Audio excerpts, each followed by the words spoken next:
90च्या दशकात बॉलिवूडमध्ये अनेक लव्ह स्टोरी चर्चेत होत्या, पण 1996 मध्ये सुरू झालेली एक लव्ह स्टोरी आजही कित्येकांच्या स्मृतीत जिवंत आहे. विशेष म्हणजे या जोडीमध्ये 4-5 वर्षांचं नाही तर तब्बल 20 वर्षांचं अंतर होतं. मराठमोळे अभिनेते नाना पाटेकर आणि बॉलिवूड सुंदरी मनीषा कोइराला यांची ही कहाणी.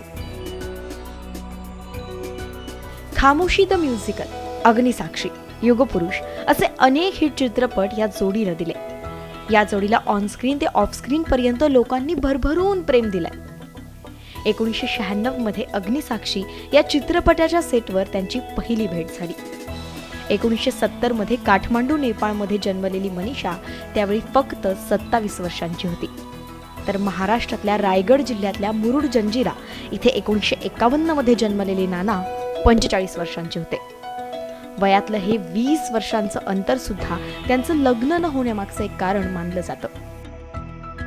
मनीषाला भेटण्यापूर्वी नाना विवाहित होते आणि एका मुलाचे वडील सुद्धा होते. पण मनीषाला याच नानांमध्ये परिपक्व प्रेम मिळालं होतं. एकंदरीत प्रेमात जी स्थिरता असायला हवी ती स्थिरता मनीषाला नाना पाटेकर यांच्यामध्ये दिसली. दुसरीकडे नानांना मनीषा खूप गोड आणि निरागस वाटायची, पण हे नातं लग्नापर्यंत पोहोचूच शकलं नाही. नानांना आपल्या पत्नीला घटस्फोट द्यायचा नव्हता आणि म्हणून त्यांनी हे नातं तोडल्याचं सांगितलं जातं. मनीषाशी ब्रेकअप झाल्यानंतर कित्येक वर्षांनंतर फिल्मफेअरला दिलेल्या एका मुलाखतीत नाना आपल्या आणि मनीषाच्या ब्रेकअप बाबत बोलले होते.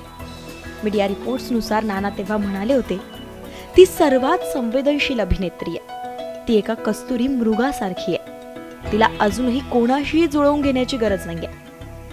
ती आज स्वतःसोबत काय करतेय हे मी जेव्हा पाहतो तेव्हा मला माझे अश्रू अनावर होतात.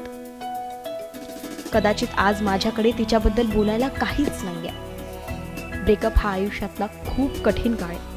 यातल्या वेदना काय असतात ते जाणून घेण्यासाठी तुम्हाला ते स्वतः अनुभवावं लागतं.